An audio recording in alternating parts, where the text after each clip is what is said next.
Hi friends, நாம இன்னைக்கு ace மூவியோட ரிவ்யூ தாங்க பார்க்க போறோம். விஜய் சேதுபதி, யோகி பாபு மற்றும் பல புதுமுகங்களோட இந்த மூவி 2025ஆம் ஆண்டு வெளியாகி இருக்குது.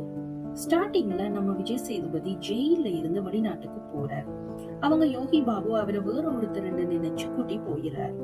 விஜய் சேதுபதியும் உண்மைய சொல்லாம ஃப்ளோல விட்டுறாரு. அவரை ஒரு பொண்ணோட வீட்டுக்கு சமையல்காரரா கூட்டி போறார்.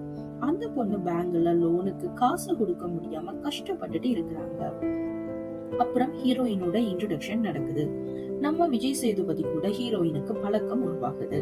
விஜய் சேதுபதி கூட அங்க இருக்கிற எல்லாருக்குமே நல்ல பழக்கம் உண்டாகுது. ஹீரோயின் கூட அவங்க ஸ்டெப் ஃபாதருக்கு கடன் கொடுக்க முடியாம பல வேலை பாக்குறாங்க. ஒரு சந்தர்ப்பத்துல விஜய் சேதுபதிக்கு 10,000 ரூபாய் தேவைப்படுது.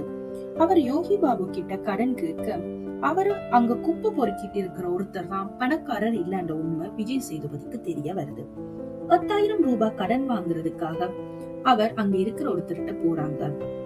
அங்க இருந்த சீட்டாட்டம் விளையாடுற இடத்துல விஜய் சேதுபதி கொஞ்சம் பணம் ஜெயிக்கிறாரு. ஆனா வில்லன் அவங்கள ஏமாத்தி 5 லட்சத்துக்கு கடனாளி ஆக்கிடுறாரு.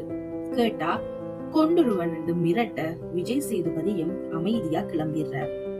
தனக்கு, ஹீரோயினுக்கு, ஜோகி பாபுக்கு, அப்புறம் அவரோட ஓனர் பொண்ணுக்கு பணம் தேவைப்படுறதால அவர் ஒரு பிளான் போட்டு பேங்க்ல 20 லட்சம் திருடுறாரு.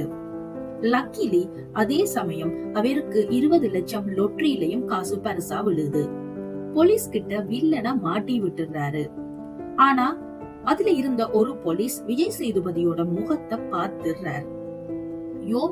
யோகி பாபு உளர ஹீரோயின், ஓனர், அது மட்டும் இல்லாம வில்லனுக்கு கூட உண்மை தெரிஞ்சு போயிருது. இவங்க எல்லாரையும் சமாளிச்சு விஜய் சேதுபதி வில்லன் கிட்ட இருந்து தப்பிக்க ஒரு பிளான் போடுறாரு. விஜய் சேதுபதி, ஜோகி பாபு, ஹீரோயின், ஓனர் சேர்ந்து போலீஸ், வில்லன், ஹீரோயினோட ஸ்டெப் ஃபாதர் கிட்ட இருந்து தப்பிக்கிறாங்க.